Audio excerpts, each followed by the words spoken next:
we are finally going to be able to tackle the climbing roses.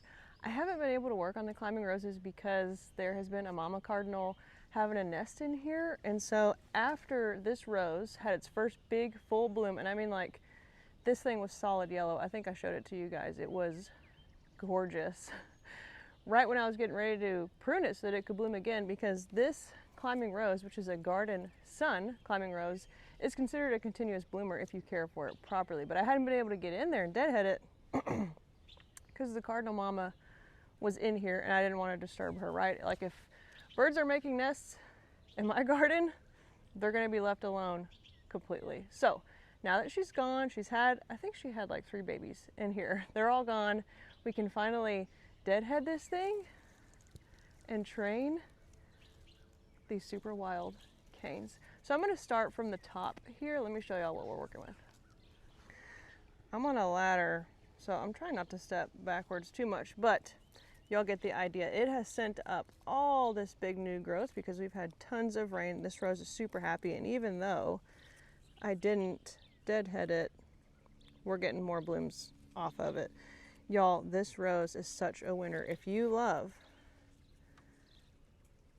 a yellow rose, get this garden sun. I got it bare root off of Heirloom Rose's website. It grew like 8 to 9 feet in the first season that I had it. This is its second season, and I'm gonna be able to get halfway over my arbor here with ease. Today, we'll work on training this. The thing about these climbing roses is you want to start training them pretty quick. You don't want to let much time go by before you start training canes into the direction that you want them to go, because you reach a point with their wood where they get so hard, they start to harden off to where if I need to move it in a certain way, it is more likely to break off. I don't want that. I want to just train them while they're still pretty pliable. As y'all can see, hold on, can you? Yeah, y'all can see. As you can see, this one needs to be trained pretty bad. We need to pin these big wild canes down to the trellis, and then we need to deadhead all of those spent blooms. So I'm gonna get to work on this older one. Shouldn't take me very long at all to do what I need to do. And then I will show you guys the 3 baby garden suns that I have, because I need to train those like ASAP. I put them in the ground in March and they already have canes going everywhere. We need to get them into position, tied down, so that they can start to get off on the right track for their lifetime.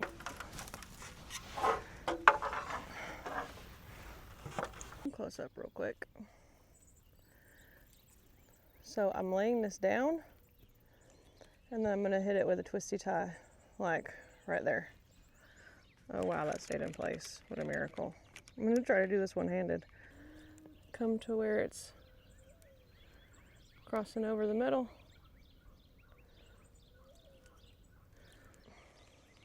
So now the sun will hit the sides of these canes and promote growth this way. And I'm gonna lay down, I'm gonna separate all these really wild canes and try to get some going this way across like that, so I have some more coverage while I'm up here. I'll pop all these deadheads off and we'll be in business. Okay, we're down off the ladder. So all that wild growth got pinned down for the most part. Look at this weird cane though.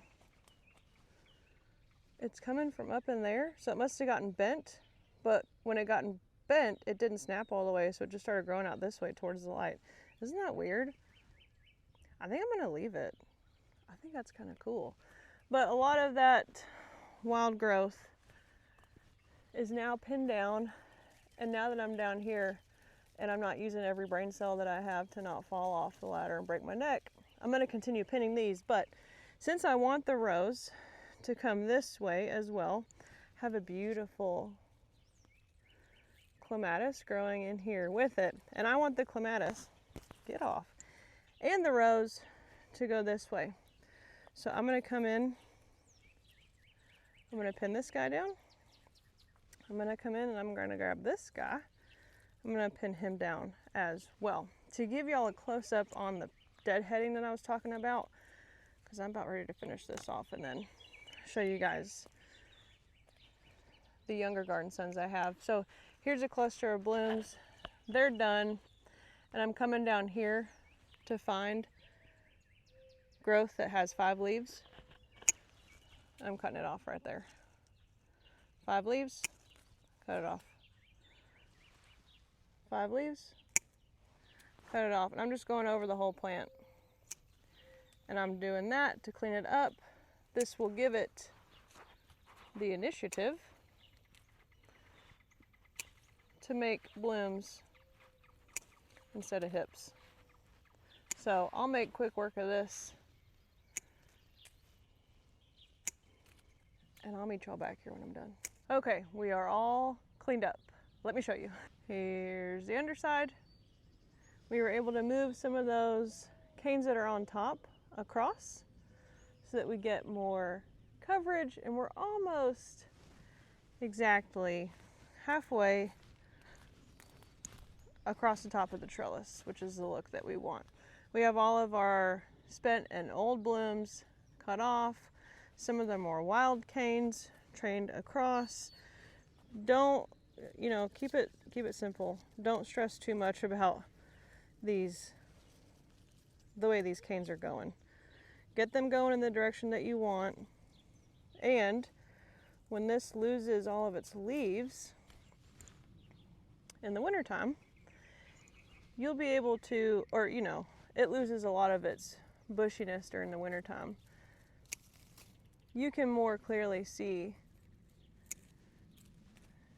its form, and if you want to give it some tweaks and eliminate some of these canes and some of the trainings that you did, then you can. And look at this, look how big this is this rose's 2nd year, y'all. 2nd year in the ground. And it's so healthy and so robust. I just absolutely love it. I can't say enough good things about it. And yes, I am going to leave all the cuttings on the ground. They'll decompose and add good organic matter back into the soil. The dogs don't come in here because I have it fenced off. And if you are a person, you come in here barefoot, then you will learn a valuable lesson to not walk in the garden barefoot, I guess. Let's address this garden sun. This garden sun has been in the ground since March timeframe, maybe April, after last frost for sure. And it is already, what would y'all say that is? 3 feet tall. We need to get in here and train some of these canes. Hey, great kitty. Train some of these canes to go this way and hopefully not break them. But we want to start these guys going long ways. I don't want to pin him exactly like he's growing. This rose is set pretty much dead center in this trellis, and I want it to get as much coverage as possible. So let's do that real quick. Hey, very kitty. The humidity is humiditying today, y'all. It is like soup out here.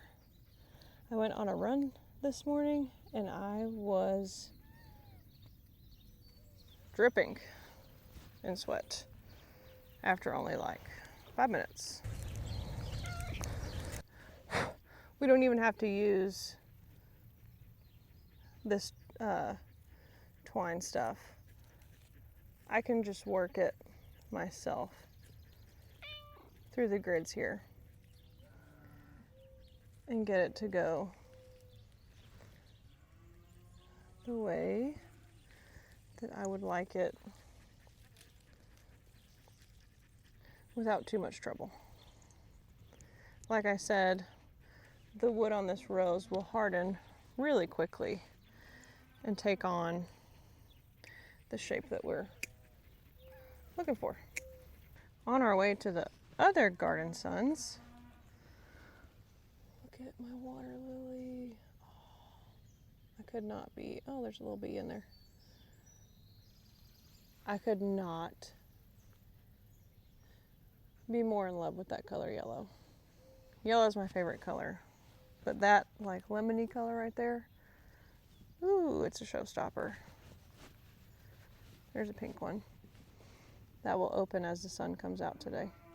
Y'all will have to forgive all of the heavy breathing from Oki, probably from me also, but from Oki, who will herd anything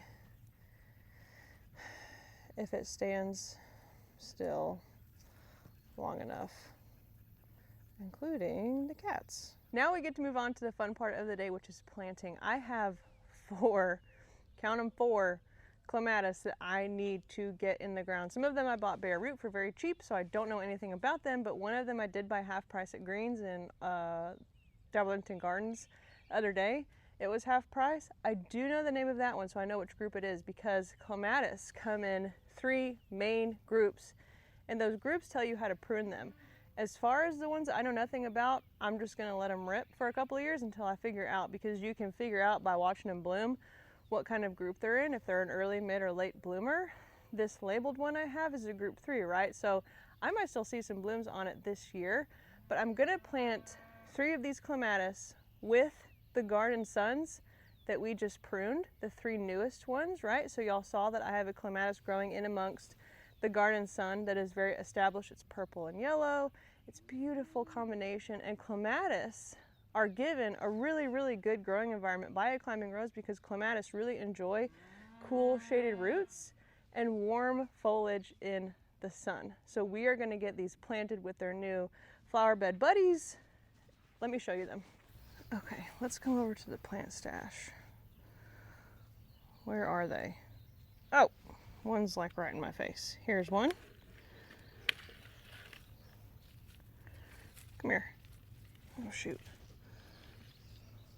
It has like gone on a journey. Here's 1, 2. Oh, this one does have a label. It's an HF Young. Okay, perfect. And then this guy. Cool. Okay, so as we're looking at these, all these leaves look so different to me. I cannot wait to see what they look like. That's kind of the chaotic part of gardening that I love. Maybe that's why I don't label my seedlings, because I enjoy this part of it so much, and I just sabotage myself on purpose and not label them, and then I can't figure out what they are until they're in the ground and get going. But oh man, I'm so excited for these, to see them bloom and see what color they are. Either way, anything complements that beautiful Garden Sun yellow rose that we just saw. So let's get these placed. We'll do this one.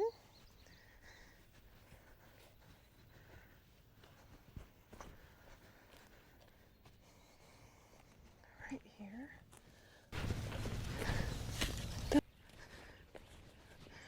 Here. I just Googled the HF Young, and it is a group 2. Let's get him planted.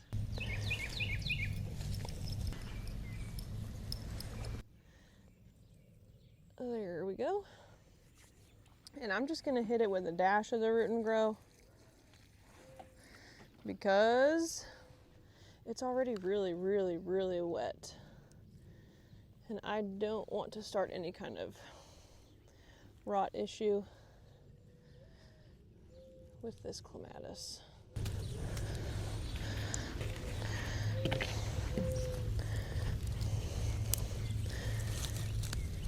Here's number 2, which is a complete unknown to me. Like I said, I got it from Aldi, like the place where you can get groceries, and it was just in a box, and it just said purple clematis.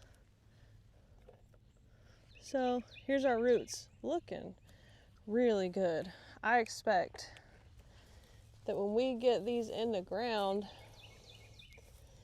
they are going to absolutely have the best time.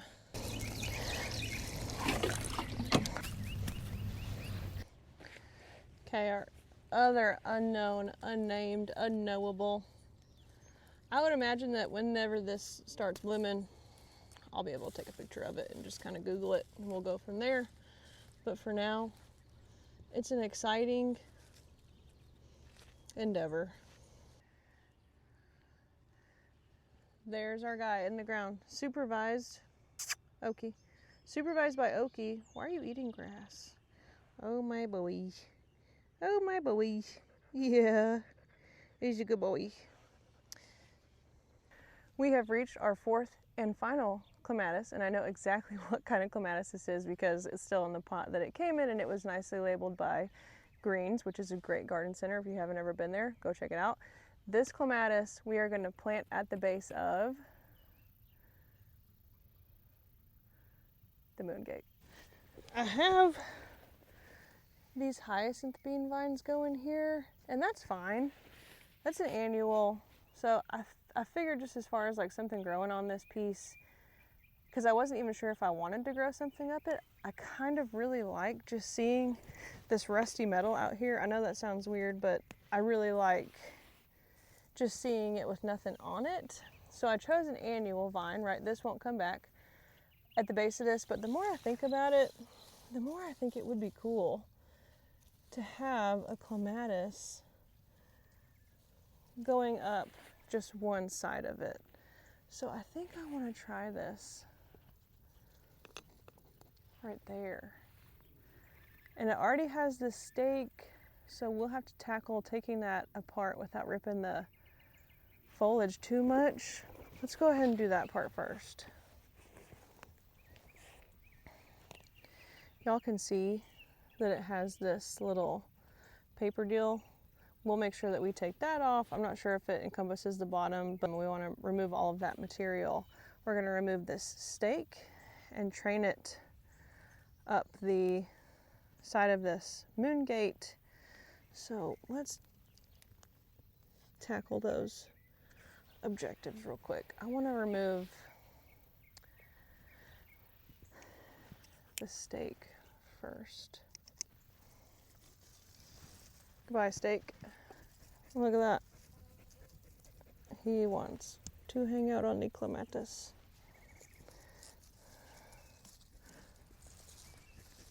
I want to be careful not to break this clematis foliage off at the bottom. It does look kind of spindly at the bottom, to be honest. So I'm trying to not twist and turn it. Look at those roots. No wonder they were half price. My gosh. Look at these things. Holy moly. It's like, not ramen. What's the noodle that you can get at the Chinese food restaurant? They're like, yeah, chow mein. It looks like chow mein. Oh, we gotta, Okie, go away. Go, shoo, shoo, shoo, shoo, shoo, shoo, shoo. Maybe he heard me say chow mein and he knows what that means, and he's like, oh boy. Food? This guy's a chow hound. We have to feed him by himself because he will just kind of take everybody else's food. Okay. Let's get this guy very carefully. Move it to the side. We'll dig our hole.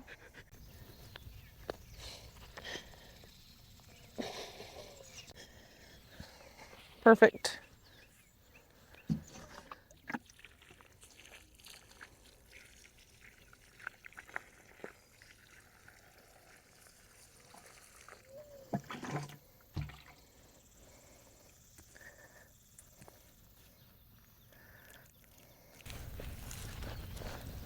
Now let's address all this foliage. I want to train it up this ring of the Moongate. You gotta just really carefully ease it apart. It has started to really wrap around itself. I can see that I have two main stems here, if you will. Okay. Shoot, I don't have my clippy stuff. Hold on. Same stuff that we used for the rose. And I'm gonna pin this right where I want it.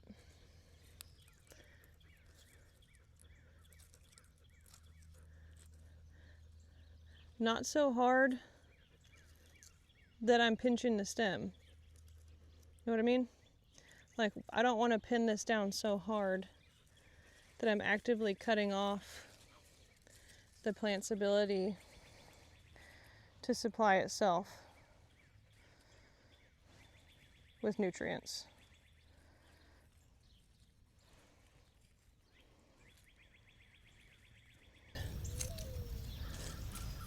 So we might just change our mind and have it go up like this.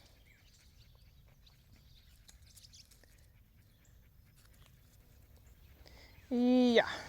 And while we are here, I can give you guys an update because we planted up this Moongate garden, I don't know, has it been like a week or two? And things have really started to fill in, things have started to bloom. Before I end the video, I will show you the plants that have survived being laid on by this chunky border collie. Our Gara is doing some more blooms. Y'all will remember that we cut this holy basil back, this Tulsi, and it's already covered in buds. I'm sure that baby praying mantis that we saw during that video is in there somewhere. There's our Nepeta, looking good. Here's our Rudbeckia.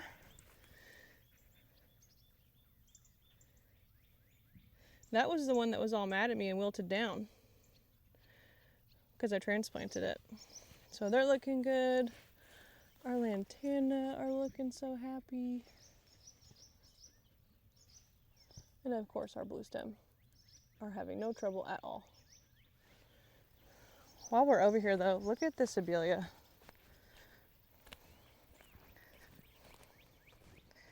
Doesn't this thing just shine like a beacon? Oh man, I love it so much. This is an abelia called Peach Perfection. I don't see it very often.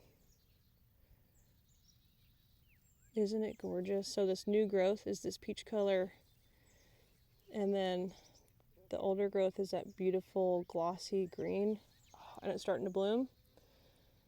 Love it. It just shines out here. Look at it. Beautiful. It is lunchtime, so I'll see y'all later, but I will end the video with some truly chaotic footage that I got of my spineless prickly pear cactus blooms this morning. It is so entertaining. You just have to watch, and I will see y'all next time.